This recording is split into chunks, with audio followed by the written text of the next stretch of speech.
All right, Charles, we're live. Live. Live. We're early, making it a pre-show. Mm-hmm. or or just using this time to check our sounds, making sure everything's good technically wise, and we don't have any issues and waiting for everybody to show up. Um and go from there. But how's your Thursday so far, man? My Thursday was good, man. I had a meeting this morning with somebody. Good talk. Talking about future plans and things like that. So that was good. Got a little bit of work done. Definitely a good day. Shaping up well. Everything's going pretty good today. Can't complain. Yeah, the weather's finally cooling down. Yeah, although it's been a little warm these last couple of days. I know it's supposed to cool down into the 70s again next week, but it was like 90 today, I think. I think it was like 91. Yeah, and I think what is it? I think tomorrow's gonna be like almost 100. Saturday's gonna be like What? 95. Sunday's gonna be Oh like my god. 92, and then Monday it rains and it goes back down to like 70 degrees. I'm with that. I'm with that. But in Sacramento here, this weekend there's like a show going on, like a harvest show or something going on over at Discovery. Oh yeah? Oh Yeah, so yeah. if Isn't I think that's that rock show or whatever, wasn't it? Or yeah, yeah, the yeah. yeah. Aftershock, I Aftershock. forgot what it's called. Yeah, Yeah, that's aftershock. what it's called. Yeah. So that's going on this weekend, and man, if you guys are coming down Garden, if you guys are taking that exit, don't take it this weekend because the show already starts today, ends on Sunday, and Mm-hmm. Garden Highway is gonna be super busy and It's most gonna of be the time popping. delayed. So you Yep. just FYI, if you guys are in the area, just know that Garden for this weekend is gonna be closed basically with because of all the traffic. Oh yeah, and the freeway on I-5 is gonna be jammed too, just because of all of that. Gonna be popping. Yeah, it is. It's gonna be popping for sure. Um, look like we got some heads in here. Hopefully our sound is good. How is our sound? Chi fams? Let us know. But I hear you okay. You hear me okay, Charles? I can hear you okay. Yeah? Sounding good. Okay, Amandi's Secret Garden. Ooh, Secret Garden. Okay. Says our sound is good. Thumbs up. Thank you, Amandi's Secret Garden. I'm curious now what your YouTube channel is about. What's so secret about your garden? Whenever I see titles like that on a YouTube channel, it makes me wonder. My brain does that automatically to where I start to wonder. But let me just kind of go over some topics with you guys today. Hopefully, we cover them all. If we don't, all good. Again, we still have next week or the next show. But we're gonna do, of course, market update, just to kind of let you guys know what's going on right now on the trends, the inventory, etc. Like I do every time. And we're gonna talk about home warranties, home inspections. We're gonna talk about contingencies. Like if you cancel, how are you gonna get your money back if that's the case right now in this market. We're gonna also talk about the difference between offer price and sales price. All right, there's a big difference right there, and a lot of first-time home buyers are asking me about that. So I figured if one person's thinking about that, maybe a lot of you guys are also thinking about that. So I want to talk more about that. Okay. And then just some random stuff today. If you guys have comments or questions, just put them down in the chat box, and we will answer them accordingly. Me and Charles. No Lisa today. She has this thing she has to go, so she's not gonna be here. I think for the next 2 weeks or so. So it's just gonna be me and Charles. But if you guys have a question for her, you guys could also shoot them down in the comment section as well, and we could make sure we get an answer back from her for all of y'all. Okay. But without further ado, let me just share my screen so that way I could talk about the market update, shall we? There it goes. All right. And we are on October 5th. Let's look. Okay.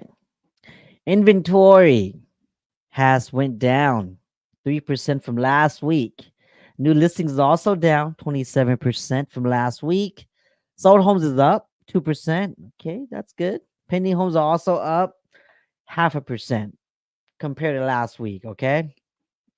And before I begin, remember that this is just based off of Sac County. Okay.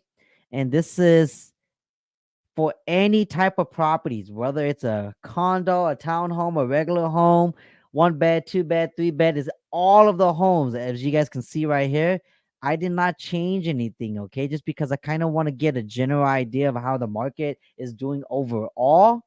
But as I change these down, it will change the data drastically as well. Okay, so I normally only do that when it comes to a particular client that's looking for a particular home in particular area. But as a general whole, this is all the properties, okay? All the data in Sac County only. Okay, that makes sense, right, Charles? Okay, data comparing to last month.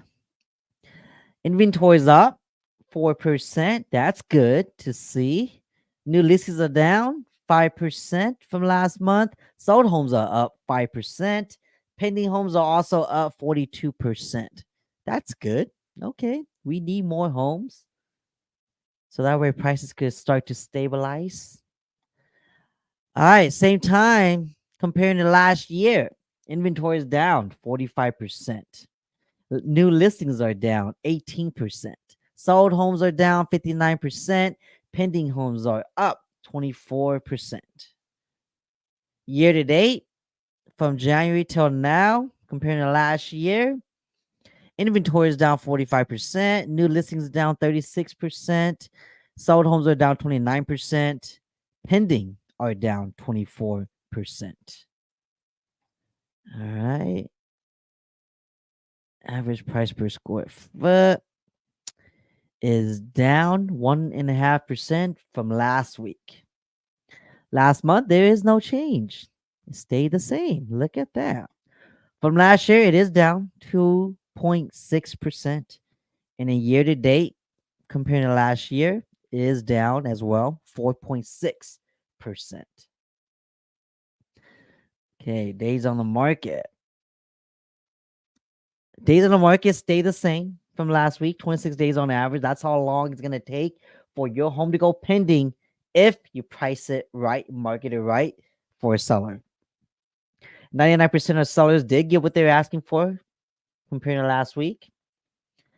Now, last month, average days on the market is actually down 48%. So on average, right now, it's 17 days, month to month. Last month was 33 days. Okay, and 100% of sellers are getting what they're asking for.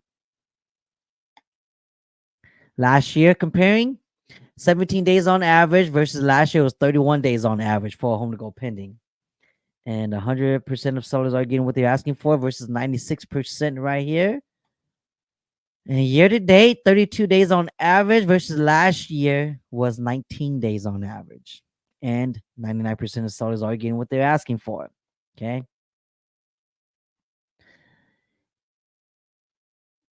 Average price sold and listed or active.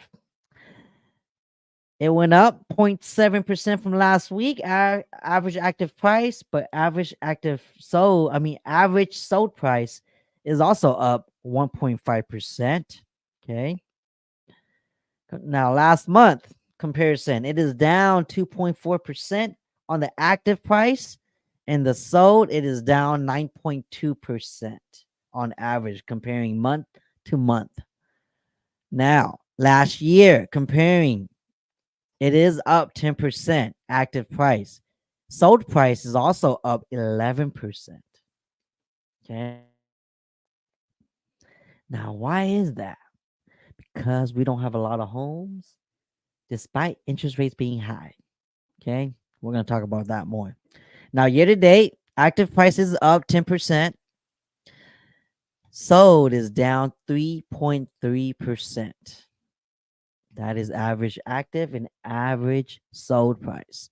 Let's go over the month's worth of inventory now.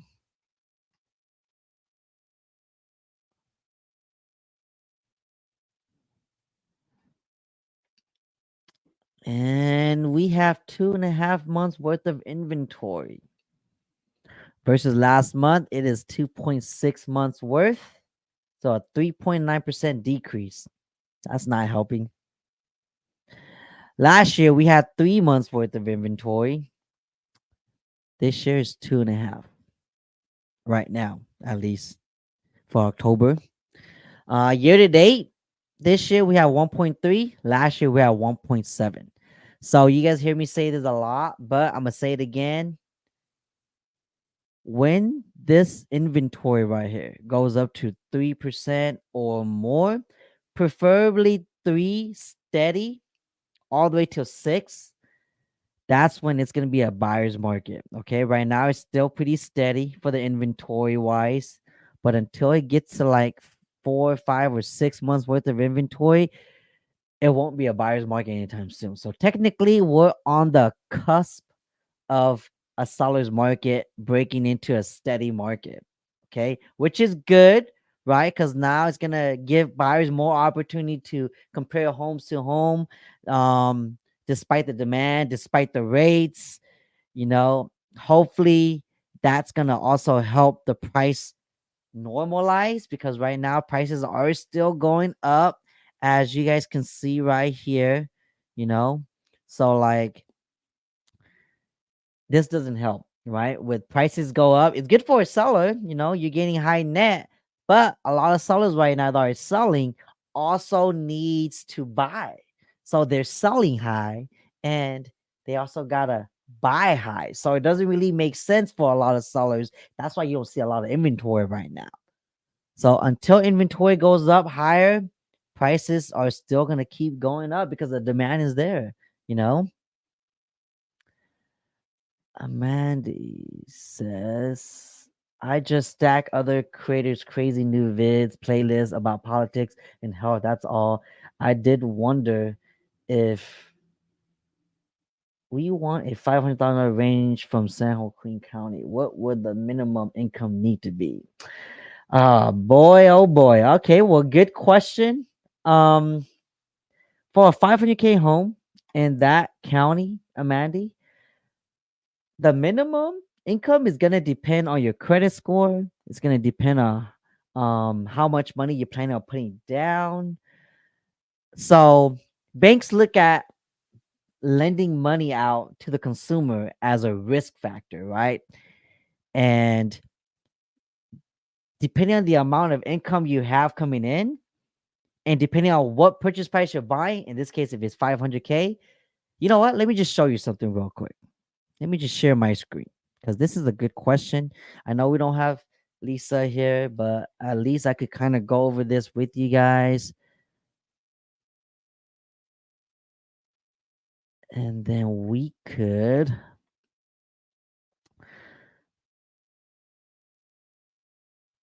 Okay. So that way we could kind of share. Okay. So I'm on this affordability calculator here. Okay. And here's what you do, you just input your income.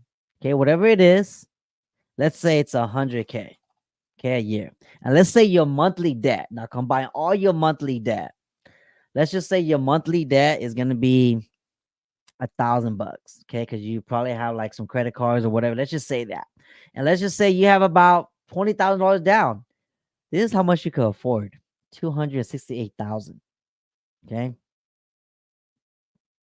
And your payments would be around $1,900.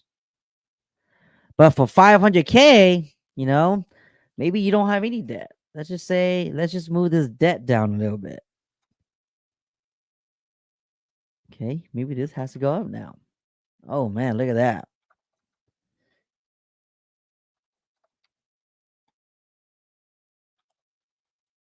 Oop. That's not helping at all. Okay, there you go. If you're planning on putting this much money down, which is 100K, I know it's a lot, but I'm just trying to kind of paint a picture for you guys right now, because this is also a good question that Mandy asked.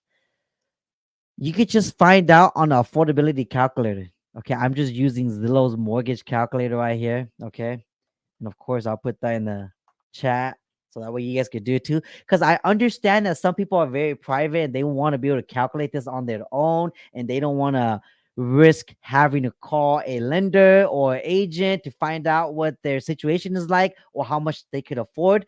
This will help you do that. Just use this calculator and input all the information in here so that way you can find out how much you could afford. Okay, so hopefully this answers your question, Amandy. I know it wasn't exactly what you might want to see, but play with the numbers, play with the calculator here, and you can even go advanced and change everything up.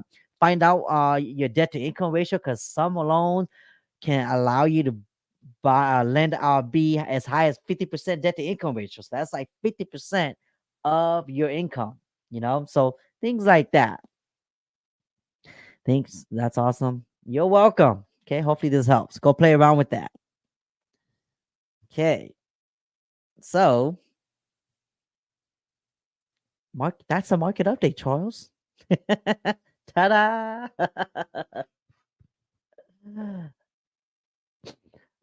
All right. What do we got on the agenda today?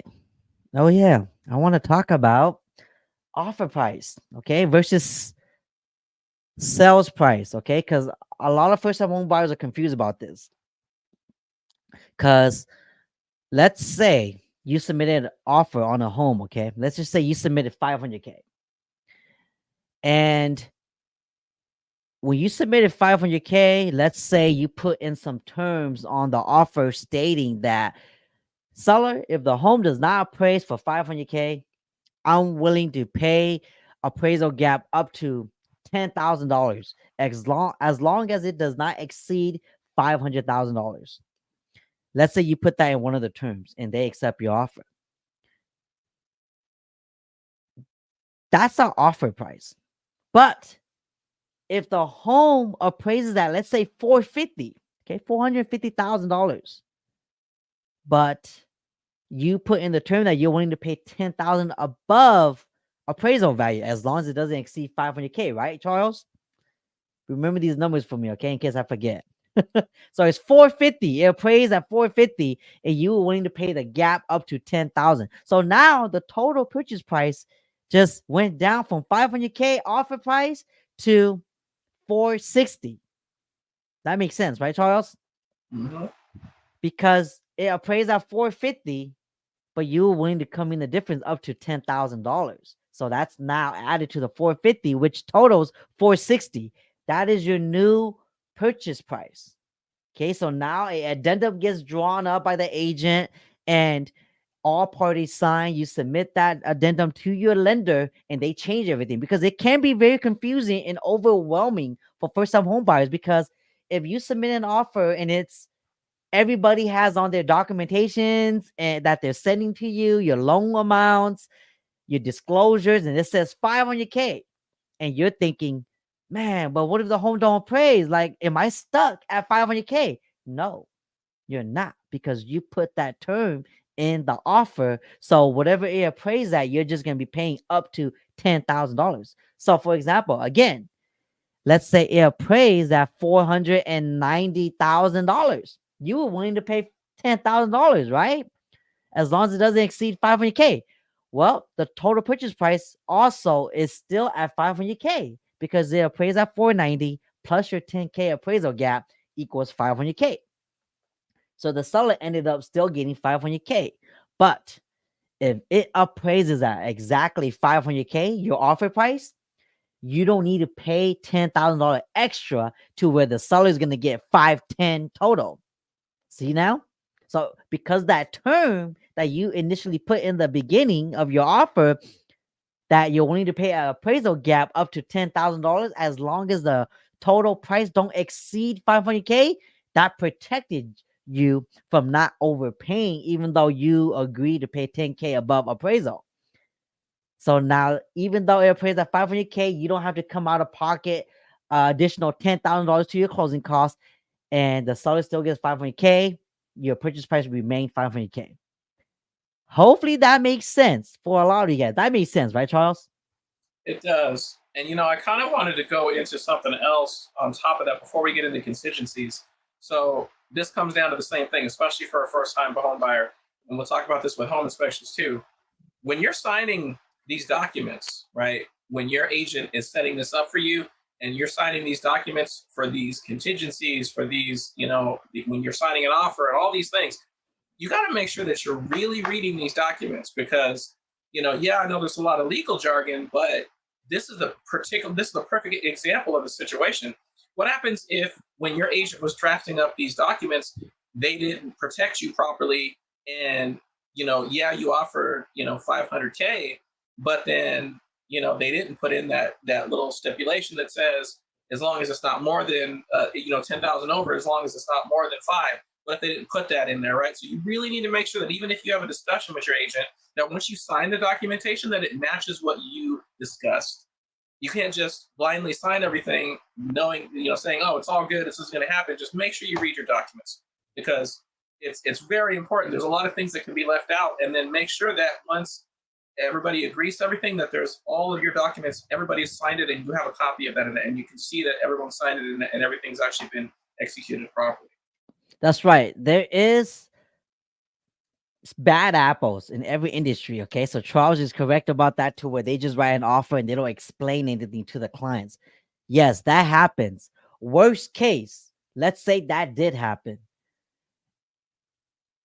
They still have to come back to you as the consumer, as the buyer, to sign addendums when there's any change in the transaction. So, for example, let's say the agent did not write that term in that offer. Okay, Charles. In this example, they offered 500K and they didn't put the term in there. If it doesn't appraise, you still have your. This is a good segment to contingencies now. You still have your contingencies, which is your appraisal and your loan contingency if you haven't removed it yet. Because now your appraisal contingency protects you as a buyer in the event that the home doesn't appraise and you offered 500K initially, but the home came in at 450. What are you going to do now? So now you send that appraisal report to the sellers, what your agent does, and then you renegotiate again. Seller might come back and say, nope, I want 500K. So you better pay the difference in 50K cash. Or they might say, meet me in the middle, 475. Or they might just say, okay, I'm feeling generous today. I'll give you 450. Any of those three things could happen, okay? And in the middle of that negotiations, there's going to be a lot of going back and forth.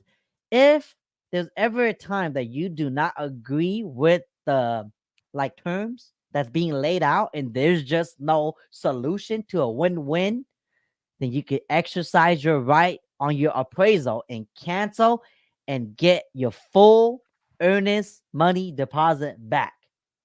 But you do lose out on your inspection fees. You already lost out on home inspections if you ordered one. You lost out on your appraisal fee that you ordered to find the value of the home. So that could run you a little bit over $1,000. Okay, so for me, that's okay because then you're buying a home. It's a big investment, and you want to make sure that you're not gonna have buyer remorse. That's the last thing you want. Okay, especially in this market and high rates, you do not want to have buyer remorse because if you were my client and you have buyer remorse, I'm not gonna be able to sleep. I'm not gonna be able to sleep at night. Me and my wife, we're gonna be putting my baby to sleep, and then we're gonna be talking about this the whole time, and we're gonna be like, "Man, I can't believe that happened. My client's not happy. This and that, man. Like, knock on wood, that's never happened to me, because I tend to like to over communicate things to my clients, so that way they fully understand everything before they remove any contingencies. Now, speaking of contingencies, Charles is a home inspector. You guys all know that. You guys see him on the live shows now, and you guys are wondering why is he always on? Because he's cool, okay? And he has a nice piano in the house. But he's a he's a home inspector. And so like one of your contingencies is inspections. When you buy a home, do your inspections, because last thing you want is to go in, buy a home, and find out, oh my lord, there's mold in the attic, there's mold here and there, the electrical is shorted. Whenever I turn the light switch for the front porch on, my kitchen light turns on. Like, that's the last thing you want, right? And then now you can't do anything about it because you removed the inspection contingencies. So when you submit an offer, especially right now, sellers, it's not that aggressive in the market. Sellers are more accommodating. So keep your contingencies, exercise your contingencies, order a home inspection, call Charles to go and inspect. We just had an inspection done, huh, Charles? We just had an inspection done. And since we're talking about that topic, the client was there the whole time, right? Yeah. Can you talk about that? How does that make you feel when a client is there the whole time, which is good? Charles recommend the client to be there for the walkthrough, but when he's still inspecting your future home, it's probably best for you to come when he's done, because he's already note taking everything that he's seen, preparing a detailed home inspection report for you after, So the walkthrough is going to be quick, but it's going to go over important stuff for you as a new homeowner, okay? But while he's inspecting your home, if you're there asking hundreds of questions, he might forget his routine, he might miss something, and it's going to make the report less detailed. So you're actually shooting yourself in the foot if you do that. So I'm going to let Charles talk more about that, how he feels about it. So how was it? How was the home inspection? You don't have to share the address of the client's name or anything, but how does that feel? Yeah.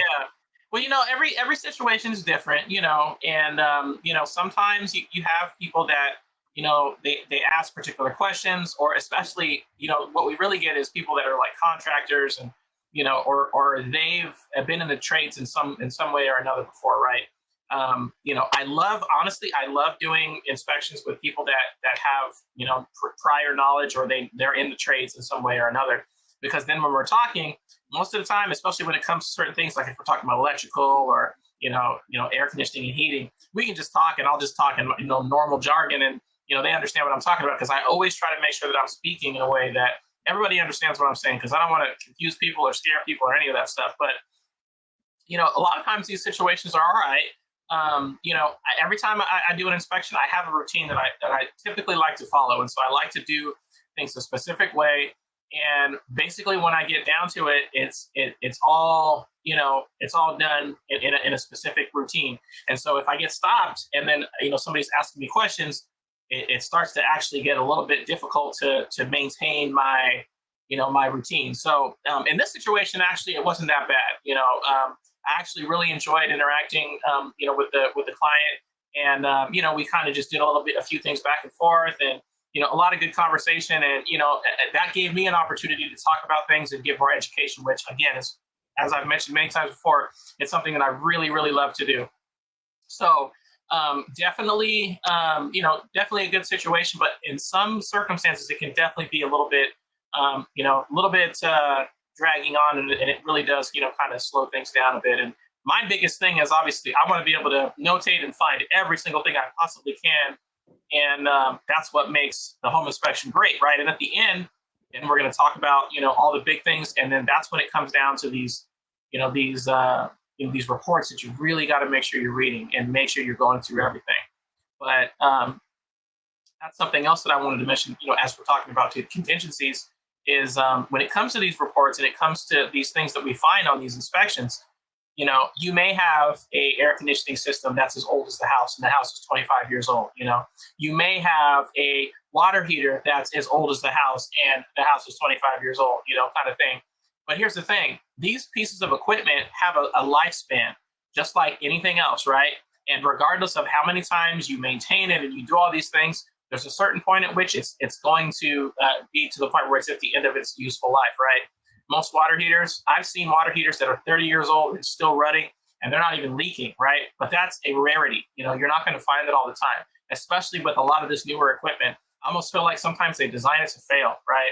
But most water heaters, you're going to get somewhere between 10 and 12 years, and that's like really pushing it. And it also depends on the water quality and all these different things. But when you get to a home and you have a 20-year-old water heater, 25-year-old water heater, that's definitely past this useful life on this piece of equipment. And what happens with water heaters is then they leak, right? And then it's going to cause a problem. But bottom line is, when you get these inspection reports and you see these things, and yes, I understand, somebody's going to tell you, yes, it's operating fine now, it's working great now. But when I tell you in my report that, yes, it's operating, but it's at the end of its useful life, this thing could fail at any time, and you need to be prepared for that as a homeowner. And now you're a new homeowner, right? You're going to buy this house. And so now this belongs to you, right? And don't just think that these home warranties are going to cover every single thing. Most of the time, you got to think about it. What do insurance companies and warranty companies do? Yes, they're going to protect you, but they're here to take your money. You know what I mean? They're gonna help in some circumstances, but they're never gonna make money if they are constantly paying out on claims, right? So they're gonna, there's gonna be some stipulations and some things in there that you have to understand that they may not be covered under the warranty, right? And so you have to understand that when it comes to these inspections, and you see there's things that they say, oh, well, hey, this is an older appliance, or this is an older unit, or whatever the case may be. If it's past that life, then you really need to budget, like we say, to replace it, and understand that the warranty company may ask you to see your home inspection report if you just bought the home, and they know you just bought the home, right? The warranty company may ask you to find out if there's any previous existing conditions. They'll send somebody out, and then they'll look at it and say, oh, this has been like this. They don't even care about seeing the home inspection report. If they know that it's been that way for a long time, they'll say, hey, this is a pre-existing condition. We can't cover this for you, right? Then you're on the hook. A water heater is going to cost you anywhere between $2,000 and $3,000. And that's on a minimum on today's prices for a plumber, a licensed plumber, to come in and install that for you. Unless you do it yourself. If you do it yourself, though, you never know. So just go to YouTube. I am a huge proponent of doing things yourself, because I love doing things myself. But you have to understand that is also one of the biggest things that I find in homes is people that do it yourself and they do it wrong, right?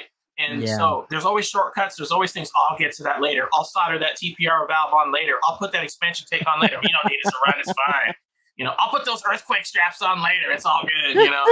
But that's the thing, is when you pay somebody to do it and they're licensed and they're doing it the way they're supposed to do, you don't even have to worry about it. It's done and it's all good. But think about it, right? I said $2,000 to $3,000.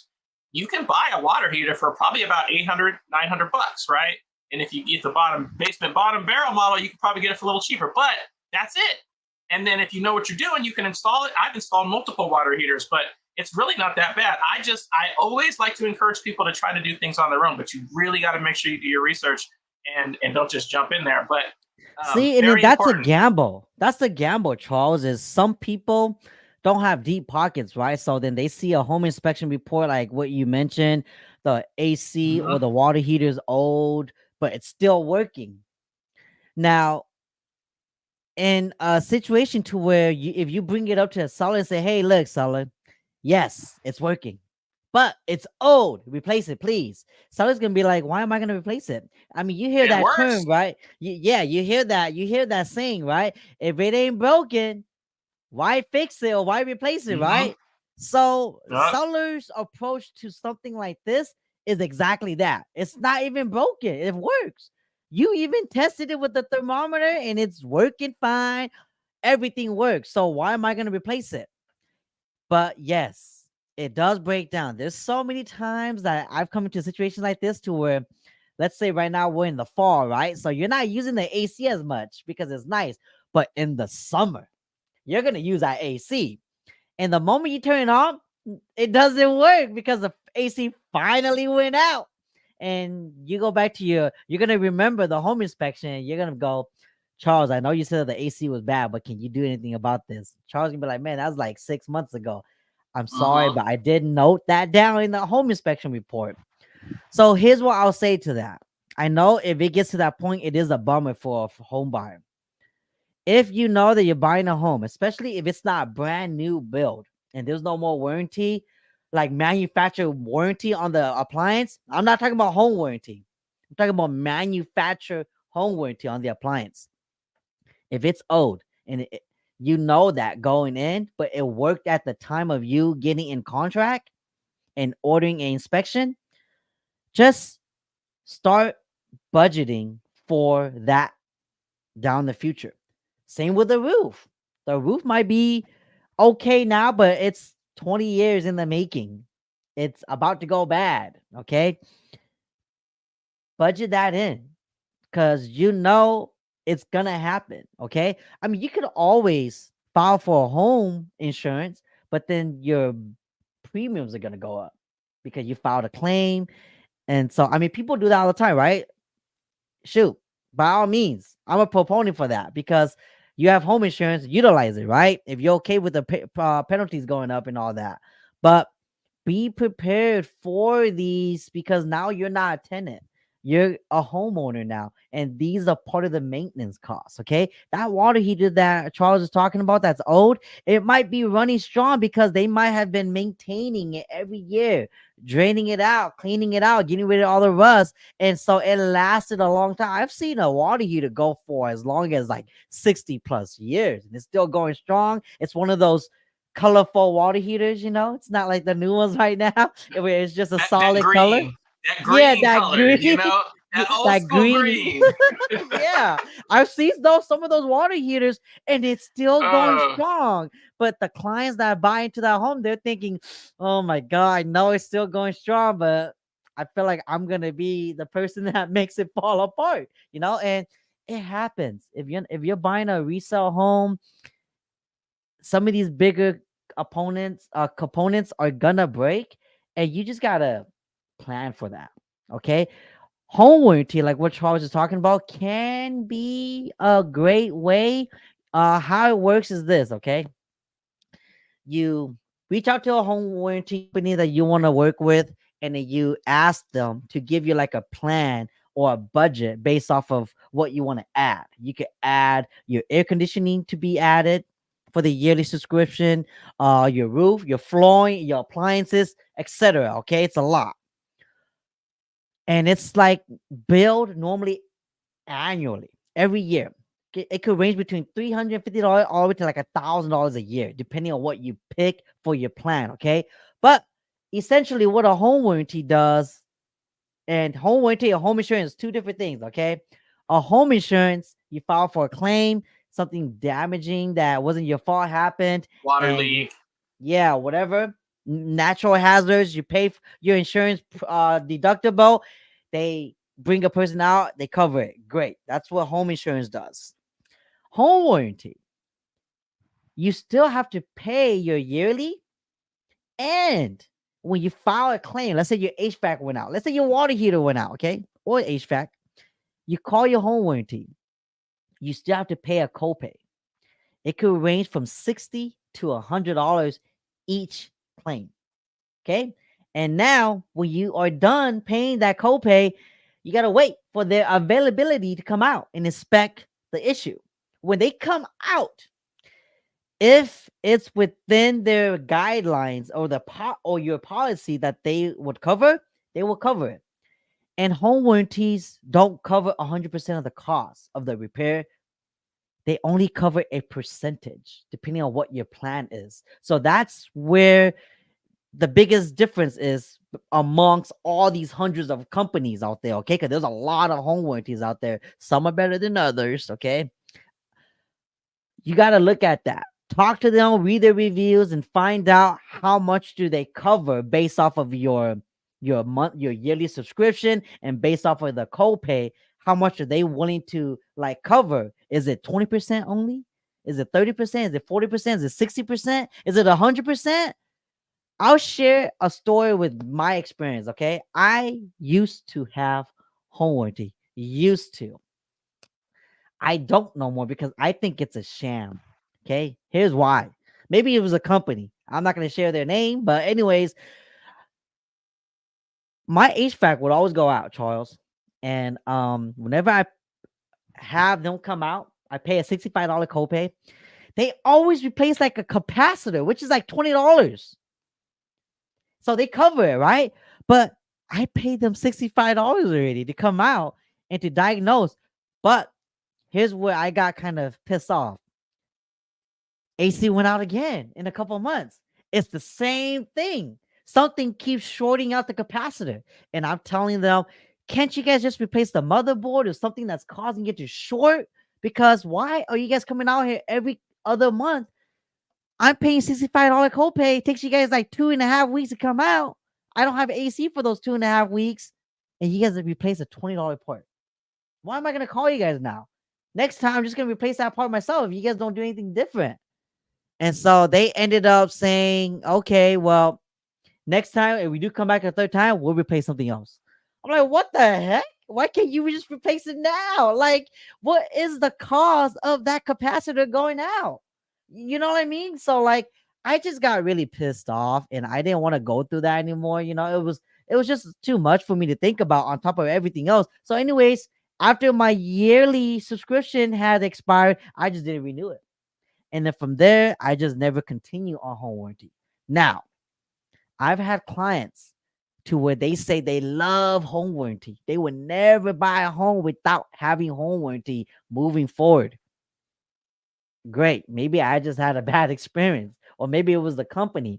That's why I said, because there's so many hundreds of companies out there, interview them. Interview them, ask them all these tough questions. Exactly everything what I just said. How are they reviewed? Yeah, read the fine prints, like your policies that they give you an invoice for. Read all of that. How much do they cost? Do they actually pay or cover when it comes to the damages? And what is considered covered? You know, like what if it was just your dog that when it bit the fins off that HVAC, and then now they won't cover it because that was your dog, like something crazy like that, you know? So read the fine print. That's where a lot of insurances too get people, is they don't read the fine print, right? They're like, you file a claim because your roof is leaking, and then the insurance comes out and they go, oh yeah, we're not gonna cover that because it seemed like you had climbed up there and patched up other areas of your roof and you didn't let us know. So that had a lot to do with why your roof is leaking now. It's like, what? We had a bad ass rain and storm a couple weeks ago, and all my tiles flew out. What the heck? It wasn't because of my patch. They don't care. It's all in the fine print and all that, you know? So you got to be careful. That's why it's also really good to have a good insurance rep that sold you the policy and they will educate you about your policy. Okay? Because a lot of that stuff in your policy, even contracts and what Charles was saying earlier, it's just a bunch of legal disclosures and advisories. A bunch, okay? And people don't want to read all that, you know. They're hoping, and they don't know what that is. It's like pig Latin to them, you know. It's like a foreign language. So like you need somebody to be able to explain all that big legal advisory disclosure words and just break it down into simple terms so that way you understand. Okay. And they know you're not going to read it. They know you're not going to read it. That's why they know. That's why they always want the contracts to be hella thick, hella fat, right? So because they know, yeah, tiny print. We're good to start our business now. 1, 2, 3 insurance company. Yep. 1, 2, 3. Well, and then this is the perfect example too, right? So if you have, let's say, like I mentioned, water heater costs $900, right? Whatever the cost, it's low cost, right? So all the rest of that is going to be small things, mostly including labor, right? But there's an expansion tank that needs to go on there. There's a sediment trap. There's possibly a new gas line, you know, whatever. And then you also have to pull the permit, right? And that's what the plumber's going to do if they do it all correctly, right? So the thing about that is that warranty company may only cover the tank, right? So they'll cover that $900 tank, but they won't cover and maybe the labor to install it, but not any of that stuff that brings it up to code. Because let's say your house, 25, 30 years old, right? You have the original water heater. And now codes have changed in 30 years. Absolutely, right? So now all these new things are required. So when the plumber comes in to put in the new water heater, they're just like, oh, well, actually, we have to do this, and this to bring it up to code. And that's the way we bring it in, because otherwise it won't pass the permit. And then they'll say, oh, well, you're going to have to pay for that out of pocket, right? So even if you have a warranty, you still need to budget, because the warranty company, again, may not cover everything. And you always need to have a little bit of a little bit of a money in the bank to be able to cover some of that stuff. Don't put yourself in a position where you're going to buy a home and you're so tight that you can't literally afford anything, because as a homeowner, something's going to happen. Something is going to happen, because now, again, you don't got the maintenance man. They're not going to come over and fix your AC. They're not going to come over and repair your water heater. You can't just call the landlord and have them take care of it. It's all on you. So if something happens, you're going to have to cover it, right? So you have to have something in reserves to take care of that, and expect it every time. Expect it and do your maintenance.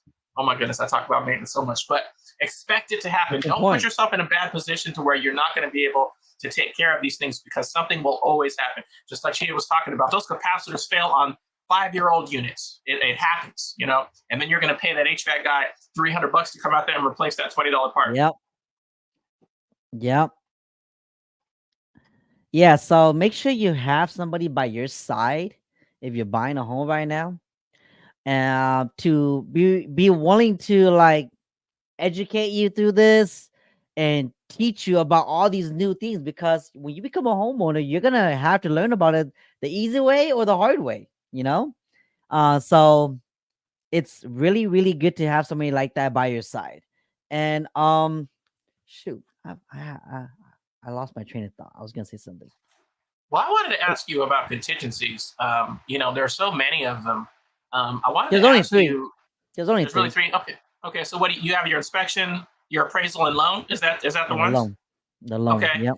So the inspection contingency is clear, right? So that's home inspection, pest inspection, sewer inspection, septic inspection, whatever inspection is going to be on the house. That's going to, okay. And so let's talk about this, right? So when a buyer is buying a home, the contingencies are what allows them to get out of that contract and get their earnest money back, right? In most cases, that's the whole point. In most cases, yes. Okay, so if they and when you sign that contract, though, it's binding. Like, if you're past all your contingencies, you can't just say, I don't want to buy it anymore, I changed my mind, right? You can't just do that. Right. So contingencies work as long as you're within the boundaries of it, right? Okay, so for example, let's talk about appraisals, okay? Or let's even talk about inspections. Let's say you buyer still has the inspection contingency in place. They haven't removed it yet. If they ask a seller to replace or repair any item that's on the repair request form, if the seller says, okay, I'll do them all, 100%, I'll do it all, I'll agree to your terms, buyer, they sign off on it, you can't cancel anymore. You can't, well, you could cancel for other reasons, but you can't use inspections as a way to cancel now. Does that make sense? Because the seller had already agreed to repairing and replacing it. And then at that point, then you waive your contingencies for inspections. Then yeah. And then now everything's signed. And now, like you said, anything inspection related, you can't back out now because of that. Right. You can't. Or the seller can exercise their right to keep your deposit, because you cancel utilizing that contingency when you already waived it, because they agreed to replace and repair everything that you requested. And for appraisal, same thing. If the home ends up appraising at the offer price, which in this case we were talking $500K, right? If it appraises at $500K and you decide you want to cancel now because they appraised at $500K, technically you can't, because that's the price you offered at. So you already waived that too. You're left with your loan contingency now. Your loan is stating that if you can't qualify for the loan anymore, maybe you opened up a credit card or a line of credit and it ruined your credit score, and now your debt to income ratio went up, and you can't qualify for that loan amount anymore, that purchase price of $500K anymore, then you can exercise your loan contingency. Or if you lost your job. Yeah. Yes. During COVID, during 2020, a lot of buyers remove all their contingencies and they lost out on deposits because they lost their jobs.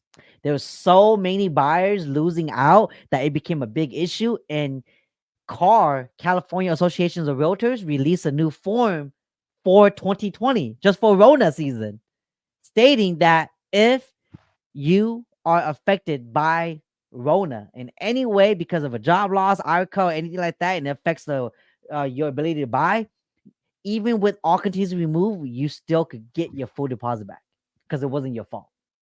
Yeah, during that year, it was crazy. All these crazy forms were coming out during that time. But yeah, okay. So those are the guidelines for all the contingencies. And there's a lot more that goes behind each. But summary, that's how those contingencies work. And that's how those contingencies protect you as a buyer. Now, I tell all my clients this. Before we remove any contingency, you and me are going to have a good chat first. If I don't feel comfortable removing that contingency, I'm going to tell you straight up, I don't feel comfortable removing it. And in that situation, let's say you're approaching the deadline for the appraisal or for any of the contingency timelines expiring. A seller will have their listing agent, send a notice to perform.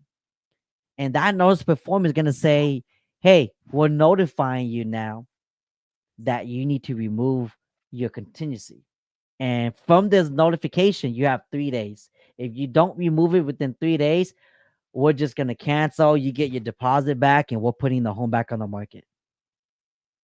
Because if they don't do that, what happens is some buyers will milk the contingency timelines. And even though it was supposed to expire in 10 days, they're milking it and they're not bringing it up, and it never gets removed.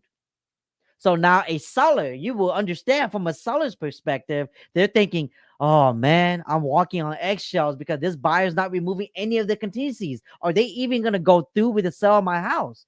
Or am I wasting my time with this buyer, or should I put my home back on the market for a more serious buyer? That's what a seller is thinking about when you're milking the contingency timeline as a buyer. So for them not to feel like they're walking on an eggshell, you're going to have to remove your contingencies. And again, if I don't feel comfortable removing it, I would say straight up, we need more time. We need an extension, seller, because we need more time to talk about this. The report's not back yet. The repairs ain't done yet. We need more time before we remove this. So that's when you go back to negotiations. That's why you want to have an agent that's willing to negotiate for you and talk about all these things. There's been many times where I had to fight for a extension because we were reaching the deadline because bad weather, it took too long for the report to come out, or there was nobody that was willing to go out and do the appraisal or inspection within a timely manner. So I had to fight for an extension on our contingency because I didn't want to cancel. Because what if the home is clean? We would never know because we canceled already because our time frame expired. Hopefully that makes sense. Before I move on, Amanda has a question. She says, which ones have been the more honest home insurance companies to deal with? You know, my insurance company, they're pretty good.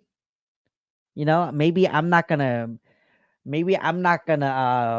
say their name because I might get banned, shadow banned. But then I'll write it in the comments. Okay, I'll write it in the comment section. My insurance is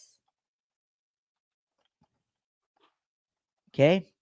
They are good. Okay, I wrote that in the comment section. Hopefully, you guys can see that. I'm not gonna bring up their names, but they've been really good to me. All my claims been great.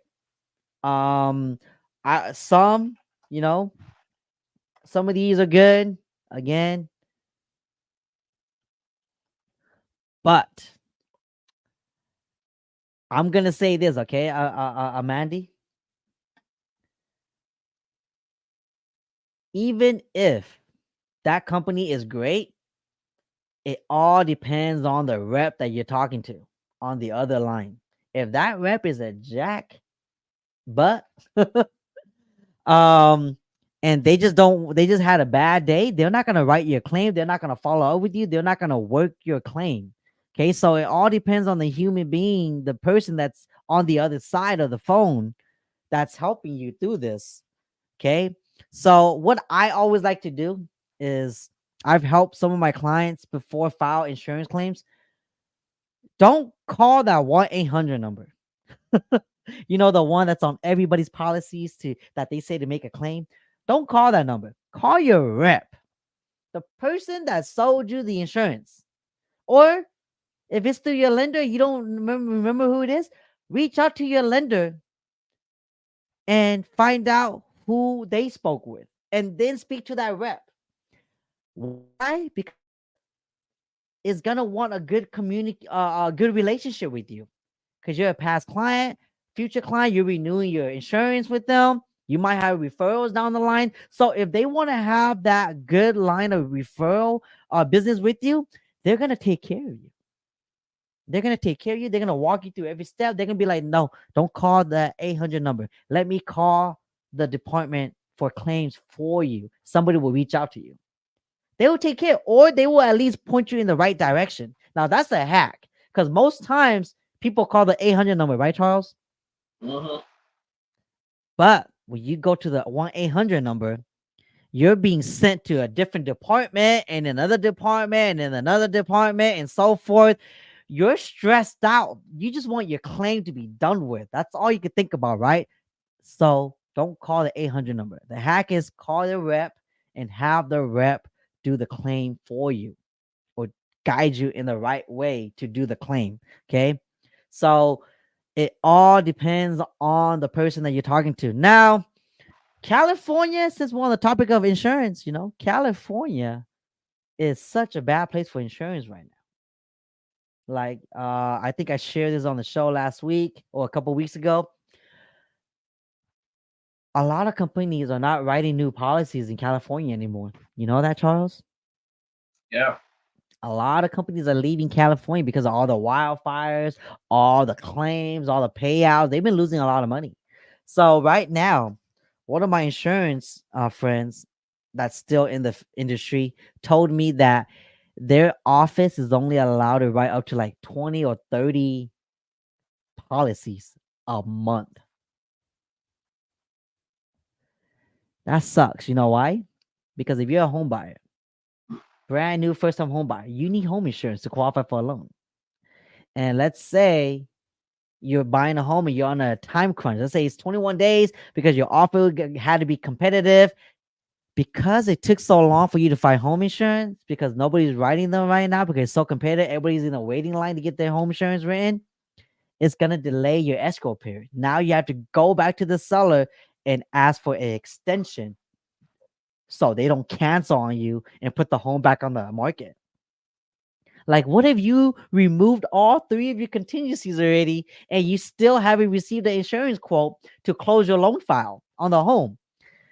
And now you got to go back to the seller and be like, hey, seller, insurance is tough right now. I need to extend the closing.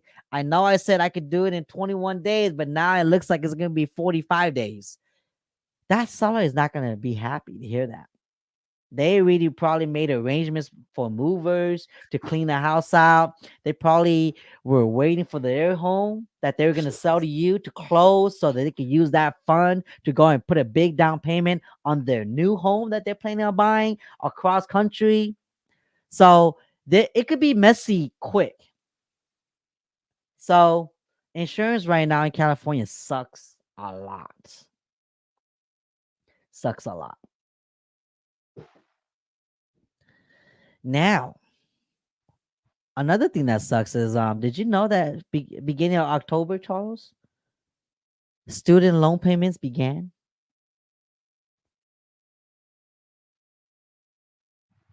So student loans payment were on a halt for a while, for many years because of Rona. Okay. So, and remember, Biden was also trying to fight to get rid of the student loan debt. Mm-hmm. That didn't go through. That didn't pass. So the student loan repayment plan starts in October. So every student that had put their payments on hold for all these years have to start making payments to their school loans starting in October 1st. Why am I bringing it up? A lot of first-time home buyers have student loan debt because they're millennials. That's a majority percentage of buyers right now. And if they have student loans on top of inflation, on top of the rates going up, on top of prices not coming down anytime soon, on top of low inventory, they have another layer of debt that they have to pay now if they haven't been paying it for the past couple of years. I mean, for the people that have not been paying it for the past couple of years, like they're probably penny pitching everything right now. And then now they have to resume the payment. It's going to be brutal. I mean, just to shine some light on the topic, your provider might have solutions for you. Your student loan debt resumed and you don't know how you're going to be able to make the payments because you're barely scraping by. They have programs. They have income driven plans that's basing it off of your income and your debt. They have deferments if you still qualify for deferment. They have a lot of programs. So call your provider to see if they can work with you. Okay. Now, student loan. Some student loans are not factored into your debt because when your lender that's doing your pre-approval is running your credit, sometimes some student loan debt does not show up. They got to do, I forgot what it's called. Gosh, I wish Lisa was here right now, but there's a term for it. They got to do a certain credit pull to reveal that you have student loans, especially if it's in deferment, because they still have to consider a certain percentage of your student loan payment as debt. Okay, because remember, like what I said earlier, banks lend based off of a risk factor, and the risk factor is also determined by running your debt to income ratio. So that student loan percentage amount gets added onto like a monthly debt against your monthly income to determine that debt to ratio. Okay, to determine how much you can purchase in today's market. So if you haven't done that yet, if you did not know that student loan payment resumed and you're in the process of buying a home and you do have student loan debt, talk to your mortgage lender that you're working with right now to make sure they add that into your debt too, so that way it's accurate. Because the last thing you want right now in this market and high rates is, let's say you got in contract with the home, you found a home of your dreams for the price that you were able to afford at the right interest rate. You call Charles to do the inspection, everything came back clean. You order appraisal, it came back good. The loan is good. Well, the loan is not good because let's say they dug deeper and going through the final approval of your loan and found out you got student loan debt. Charles, you didn't tell me about this. This is like $500 on top of your monthly debt. Oh, we can't give you that loan for $500K no more, Charles. I'm so sorry. You're going to have to cancel. We can't help you give this loan no more unless you have $50,000 as a down payment to lower your debt to income ratio. Then yeah, we could resume. But if you don't, I'm sorry, you're going to have to look for a different price point, maybe $350K. You would be shattered, right? You'd be pissed, huh, Charles? Yes. You removed those contingencies already. You paid good money to hire an inspector and appraiser to come out. Everything went by smoothly, and bam, this gets founded and detected during the underwritten phases of your loan. You don't want to do that. Okay, that's why I'm sharing this, so that way you guys could go and talk to your lenders and make sure that they factor that loan of the student debt into your debt to income ratio before they do it in escrow. Because some lenders will do that. Some lenders just want the business because everybody's fighting for business right now, and they didn't do a proper due diligence on your financial background and found out that you have student loan debt. So bring it up. If you know about it, bring it up. And it brings me to my next thing. If you're a buyer and you know that you are a co-signer at a different house that has another title or a different home, bring that up. Don't let them figure it out on their own. Like, bring it up. They're gonna find out when they go through the discovery phase. They're gonna find all of that out. Like, don't lie about your income. Don't lie about your debt. Don't lie about all that. Bring it up. You're gonna buy a home and you're very serious about buying a home. Bring all that up to your lender. Trust them with that information that they would do right by you. The best thing they could do for you if you don't qualify is, hey, look, you don't qualify now based off of all this discovery. But if you want to qualify in the future, here's what you do. You tackle this, and this. And now you're qualified. At least now you have a game plan on what to do to be able to buy later on down the road. Versus lying your way through escrow, thinking they're not going to find out, thinking that you're a slick ninja. You're not slick. When it comes to your credit report and all that, you're not slick. They're gonna discover it. When they run your social security number and do all that, it's gonna come up. Okay, they're gonna see all your debt, all your workplaces, all your income, all your addresses. They're gonna see everything what you would. Because remember, a lender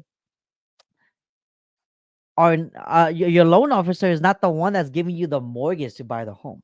The investors that they partner with is the one that's giving you the money. So that loan officer has to write a pretty story to go and entice these investors to want to give you the money to buy your home. So it could be something along the lines of, Charles Skinner is an awesome home inspector. He's been doing it for the past 10 years and he brings in $300K a year and his debt is $0 a month.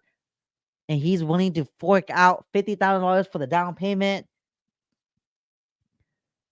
to buy a $500,000 home. Like, they have to write something pretty like that, okay? But if the investors see that, they got a lot of debt, they lied about this, they lied about that, then that's a risk for them. They're not going to want to invest in you no more and give you the money to buy a home anymore. Did you know that's how it works, Charles? I did not know about that part. I didn't know that you could do all that. Yeah. So a good loan originator, loan officer, could make you look hella good and present it to a bunch of investors to see if they will be willing to bite and give you money to buy a home.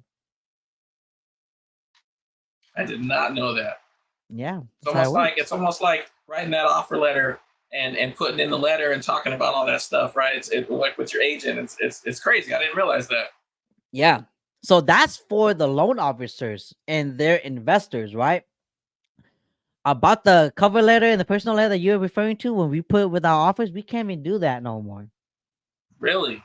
During 2020, Rona, so many people was writing letters and it got to the point where so many sellers were complaining because they felt terrible that there was hundreds of offers coming in with personal letters and they could only choose one offer. So it got too emotional and personal that they made a big deal about it. And now CAR does not allow any agent to submit a personal letter with offers anymore. Isn't that crazy? That is. You guys ever wonder why rules are created? Rules are created because something happened in a period of time that caused people to be unhappy for a season, and then they made a rule about it. So somebody ruined it for everybody. Somebody ruined it for all of y'all first-time home buyers right now. Yep.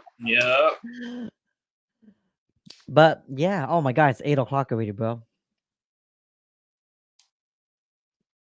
It just comes up like that, man. It just comes up. You don't even know. Just get in a conversation and then it's time.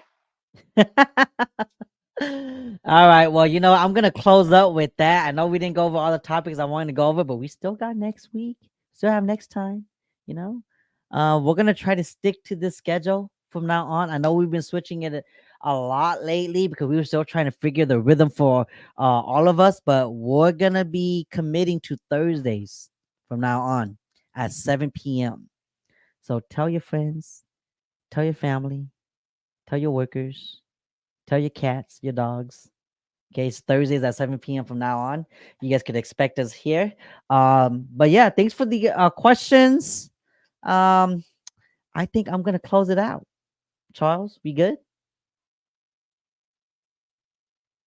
All right, Chi fam. So you guys take care. Thank you again for joining us today. All the likes, all the comments. We appreciate you guys. We'll be back next time. Peace.